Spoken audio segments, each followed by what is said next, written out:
Assalamualaikum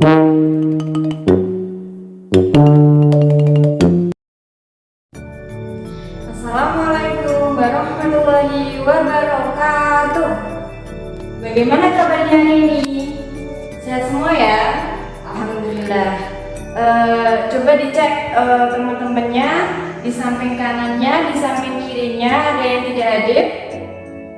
Oh, hadir semua, baik. Sebelum kita mulai pelajaran pada hari ini, marilah kita berdoa. Berdoa mulai. Selesai. Baik anak-anak, sebelum kita melanjutkan pembelajaran pada hari ini, ada yang masih ingat pembelajaran kemarin itu apa? Ada yang masih ingat? Ya, jadi pembelajaran kemarin itu tentang hidup bersih. Jadi kita itu harus hidup bersih. Hidup bersih itu apa? Yaitu hidup yang bebas dari kotoran. Yang harus kita jaga kebersihannya yaitu kebersihan diri sendiri, kebersihan pakaian, dan kebersihan lingkungan. Baik, untuk pembelajaran pada hari ini kita akan membahas tentang zikir setelah sholat. Nah, jadi kenapa kok kita harus mempelajari zikir setelah sholat? Jadi tujuan pembelajaran pada hari ini yaitu meningkatkan kemampuan siswa dalam menjelaskan ketentuan bacaan-bacaan zikir setelah sholat, dapat mempraktekannya sehingga tertanam perilaku rendah hati pada sesama dan berserah diri kepada Allah, serta menerima makna zikir setelah sholat sebagai wujud berserah diri kepada Allah.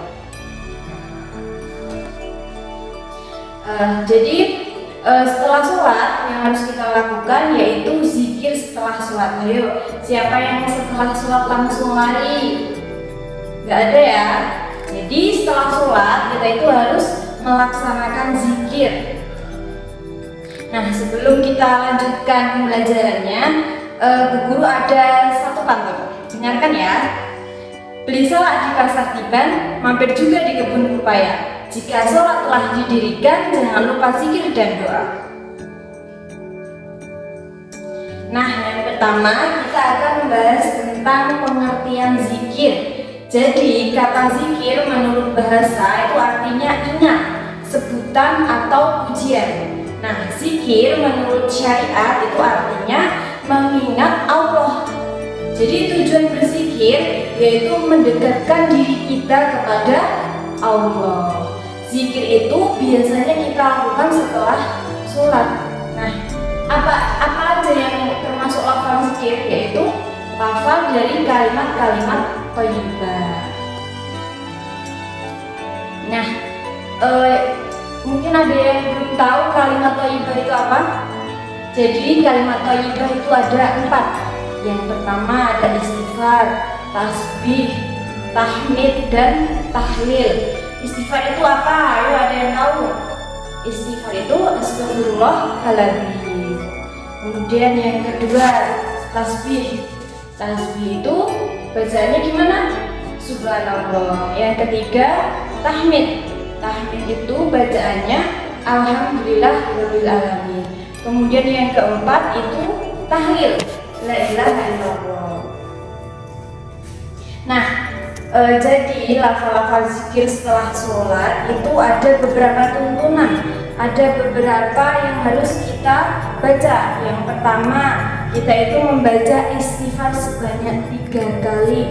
Astagfirullahaladzim, astagfirullahaladzim, astagfirullahaladzim. Kemudian membaca Allahumma anta salam wa minkas salam, tabarokta Rabbana wa ta'alaita ya dzal jalali wal ikram. Artinya, ya Allah, Engkaulah yang memiliki kesejahteraan dan dari Engkaulah kami memiliki kemuliaan. Nah, selanjutnya itu membaca tasbih. Tasbih itu tadi apa? Ayo, tasbih itu subhanallah. Berapa kali? Sebanyak 33 kali. Terus selanjutnya setelah kita membaca tasbih, kita membaca tahmid. Ada yang tahu tahmid tadi apa? Ya, tahmid itu adalah alhamdulillah. Dan bacaan tahmid ini juga dibaca sebanyak 33 kali. Kemudian membaca takbir. Takbir apa ya? Takbir itu Allahu Akbar sebanyak 33 kali. Kemudian membaca tahlil. Tahlil la ilaha illallah sebanyak 33 kali.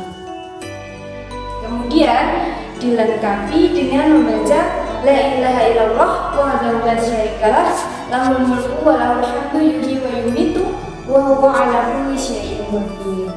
Yang artinya tidak ada Tuhan selain Allah yang Maha Esa, tidak ada sekutu baginya. Dialah yang mempunyai kekuasaan dan segala pujian, dan Dia Maha Kuasa atas segala sesuatu. Nah, kenapa kok kita harus berzikir? Jadi berzikir ini juga ada hikmahnya. Ada hikmahnya yang bisa kita ambil. Yang pertama itu semakin dekat kepada Allah. Jadi kalau kita berzikir, kita itu bisa dekat dengan Allah. Kemudian yang kedua yaitu terhindar dari penyakit sombong dan takabur. Jadi kalau kita bisa rajin berzikir, kita itu akan terhindar dari yang namanya penyakit sombong dan juga takabur. Kemudian yang ketiga, hikmah ketiga dari zikir yaitu mendapatkan pahala dan ampunan dari Allah. Jadi bagi yang mau mendapatkan pahala dan ampunan, jangan lupa berzikir. Kemudian hikmah yang keempat yang bisa kita ambil dari zikir yaitu hatinya menjadi tenang. Nah, Kenapa kok Allah itu memerintahkan kita untuk berzikir? Ada yang tahu? Jadi kenapa kok kita setelah sholat gak langsung mengerjakan aktivitas kita selanjutnya kok disuruh berzikir? Ada yang tahu kenapa? Ya karena agar kita itu selalu ingat kekuasaan dan kebesaran Allah gitu. Nah, sampai di sini paham ya? Ada yang kurang jelas? Ya bagus, semua sudah paham ya. Nah di sini silahkan bersama kelompoknya, satu bangku aja ya kelompoknya, itu mempraktekkan bacaan sholat setelah zikir.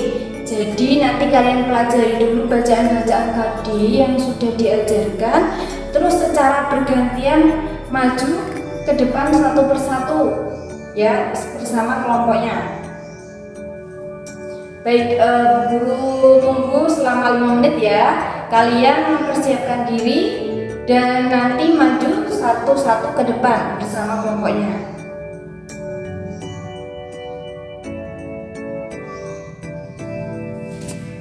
Ya sudah selesai ya? Sudah. Ada yang berani maju sebelum bu guru panggil namanya? Ada yang berani? Iya. Manda sama Amel boleh maju ke depan. Bagus, beri tepuk tangan semuanya. Kemudian siapa lagi? Ya, ada sama Rifai yuk. Bagus, beri tepuk tangan. Baik ya anak-anak. Jadi kesimpulan yang dapat kita ambil dalam pembelajaran hari ini, yang tadi kita bahas apa tadi anak-anak? Ya, zikir setelah sholat. Jadi kesimpulan yang dapat kita ambil pada pembelajaran hari ini yaitu zikir. Nah, zikir itu artinya mengingat Allah. Nah, setelah sholat kita itu diperintahkan untuk berzikir.